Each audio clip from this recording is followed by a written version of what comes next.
മഹാരാഷ്ട്രയിൽ ബലാത്സംഗ കേസിൽ അറസ്റ്റിലായ ആൾദൈവം അശോക് ഖരാത്തിനെതിരെ പരാതി പ്രളയമാണ്. ഗർഭിണിയായിരിക്കെ തന്നെ പീഡിപ്പിച്ചെന്നടക്കമാണ് പുതിയ പരാതികൾ ഉയർന്നത്. ഓരോ പീഡന ദൃശ്യങ്ങളും അയാളുടെ ഓഫീസിലെ CCTVയിലെ ഒളിക്യാമറകളിലടക്കം സൂക്ഷിച്ചു വെച്ച് അത് പിന്നെയും പിന്നെയും കണ്ടിരിക്കുന്ന വിനോദമൊക്കെ ഈ വ്യാജസ്വാമിക്ക് ഉണ്ടായിരുന്നടക്കമുള്ള വിവരങ്ങൾ പുറത്തു വരുന്നുണ്ട്. നിരവധി പരാതികൾ പുറത്തു വരുമ്പോൾ തന്നെ സമഗ്രമായ അന്വേഷണത്തിൽ കടക്കാനാണ് പോലീസിന്റെ തീരുമാനം. ഇയാൾക്ക് മഹാരാഷ്ട്ര രാഷ്ട്രീയത്തിലടക്കം ഏറെ സ്വാധീനമുള്ള വ്യക്തിത്വമാണെന്ന ആരോപണങ്ങളും ഉയർന്നു വരുന്നുണ്ട്. ശ്രീനാഥചന്ദ്രൻ തയ്യാറാക്കിയ സമഗ്ര റിപ്പോർട്ടിലേക്ക്. മഹാരാഷ്ട്രയുടെ എപ്സ്റ്റീൻ ഫയൽ എന്ന പേരിൽ വലിയ വിവാദമായി മാറിയ സംഭവമാണ് മഹാരാഷ്ട്രയിലെ നാസിക്കിൽ ഒരു ആൾ ദൈവം സ്ത്രീകളെ ബലാത്സംഗം ചെയ്ത സംഭവം. ഒരു പരാതിയിലാണ് തുടങ്ങിയതെങ്കിൽ പിന്നീട് പരാതികളുടെ പ്രളയമാണ് ഈ കേസിൽ ഉണ്ടായത്. ഒരു യുവതി തന്നെ ഈ ആൾ ദൈവം അശോക് ഖരാത്ത് എന്നയാൾ ബലാത്സംഗം ചെയ്തു എന്ന് പോലീസിൽ പരാതി നൽകുന്നു. പിന്നാലെ പോലീസ് ഇയാളെ അറസ്റ്റ് ചെയ്യുകയും ഇയാളുടെ ഓഫീസിൽ നടത്തിയ പരിശോധനയിൽ ഏതാണ്ട് 60ഓളം വീഡിയോകളാണ് സ്ത്രീകളെ ഉപദ്രവിക്കുന്നതുമായി ബന്ധപ്പെട്ട് പോലീസിന് കിട്ടിയത്. ഇതൊക്കെ തന്നെ ഇയാൾ തന്നെ ഒളി ക്യാമറ വെച്ച് ഷൂട്ട് ചെയ്യുകയും ഇതേ വീഡിയോകൾ സ്ത്രീകളെ ഭീഷണിപ്പെടുത്താൻ ഉപയോഗിച്ചു എന്നുമുള്ള നിർണായകമായ വിവരങ്ങൾ പോലീസിന് കിട്ടിയിട്ടുണ്ട്. അങ്ങനെ ഭീഷണിപ്പെടുത്തി വലിയ തോതിൽ പണം തട്ടിയതായും പോലീസിന് വിവരമുണ്ട്. സമീപകാലത്ത് ഇയാൾ വാങ്ങിക്കൂട്ടിയ സമ്പത്തുകളുടെയൊക്കെ കണക്ക് പോലീസ് എടുക്കുന്നുണ്ട്. കോടിക്കണക്കിന് രൂപയുടെ സ്വത്തുക്കൾ ഇയാൾ വാങ്ങിക്കൂട്ടി എന്നതിനുള്ള തെളിവുകൾ ഇതിനോടകം തന്നെ പോലീസിന് കിട്ടിയിട്ടുണ്ട്.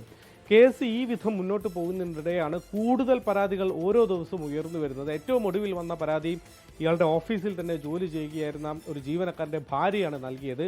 ഈ പീഡനം ഏൽക്കുന്ന സമയത്ത് അവർ ഗർഭിണിയായിരുന്നു. ആരോഗ്യമുള്ള ഒരു കുട്ടി ജനിക്കാനായി പ്രാർത്ഥിക്കാമെന്നൊക്കെ പറഞ്ഞാണ് ഇയാൾ ഈ സ്ത്രീയെ വശത്താക്കുന്നത്. പിന്നീട് അവരെ ലൈംഗികമായി ഉപദ്രവിച്ചു, അവരുടെ എതിർപ്പിനെ മറികടന്ന് അവരെ ഉപദ്രവിച്ചു എന്നതാണ് പരാതി. പിന്നാലെ ഭർത്താവിനെ ജോലിയിൽ നിന്ന് പിരിച്ചുവിട്ടു. പരാതി നൽകാൻ അവർക്കന്ന് ധൈര്യമുണ്ടായിരുന്നില്ല, കാരണം ഇയാളുടെ സ്വാധീനമൊക്കെ നന്നായി അറിയാവുന്ന ആളുകളാണ്. അതുകൊണ്ട് അന്ന് പരാതിപ്പെടാൻ ധൈര്യമുണ്ടായില്ല. ഇന്ന് ഇയാൾ അറസ്റ്റിലായ സ്ഥിതിക്കാണ് അവർ പരാതിയുമായി മുന്നോട്ട് വന്നത്. അങ്ങനെ നിരവധി പരാതികൾ, ഗർഭിണിയായിരിക്കെ പീഡിപ്പിച്ചതടക്കമുള്ള പരാതികളാണ് ഇയാൾക്കെതിരെ ഉയർന്നു വന്നിട്ടുള്ളത്. ഈ പ്രതിയുടെ അശോക് ഖരാത്തിന്റെ സ്വാധീനങ്ങളെക്കുറിച്ച് ഉള്ള പുതിയ പല തെളിവുകളും പുറത്തു വന്നിട്ടുണ്ട്. അതിൽ ഏറ്റവും വിവാദമായത് വനിതാ കമ്മീഷൻ അധ്യക്ഷ തന്നെ ഇയാളുടെ അടുത്ത അനുയായിയായിരുന്നു എന്നതാണ്. അദ്ദേഹത്തിന്റെ കാലൊക്കെ കഴുകി നൽകുന്ന വീഡിയോ പുറത്തു വന്നതോടെ വനിതാ കമ്മീഷൻ അധ്യക്ഷയ്ക്ക് മഹാരാഷ്ട്രയിൽ രാജിവെക്കേണ്ടി വരികയും ചെയ്തിരുന്നു. അവർ കൂടുതൽ പ്രതികരണങ്ങൾ നടത്താതെ ഇപ്പോൾ മാധ്യമങ്ങളിൽ നിന്നൊക്കെ മാറി നിൽക്കുന്ന സാഹചര്യവുമാണ്. ഏതായാലും പുറത്തു വന്ന വീഡിയോകൾ, അതിലൊക്കെയുള്ള ഇരകൾ, അവരുടെയൊക്കെ തന്നെ വിശദാംശങ്ങൾ പോലീസ് ശേഖരിക്കുകയാണ്.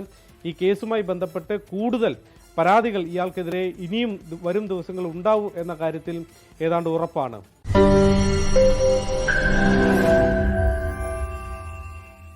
ലോകത്തെവിടെയായാലും ഏത് സമയത്തും 24 വാർത്തകളും ഓഗ്മെന്റഡ് റിയാലിറ്റി പാക്കേജുകളും എക്സ്പ്ലെയിനറുകളും വിശദമായി കാണാൻ ഞങ്ങളുടെ YouTube ചാനൽ നിങ്ങൾക്ക് സബ്സ്ക്രൈബ് ചെയ്യാം.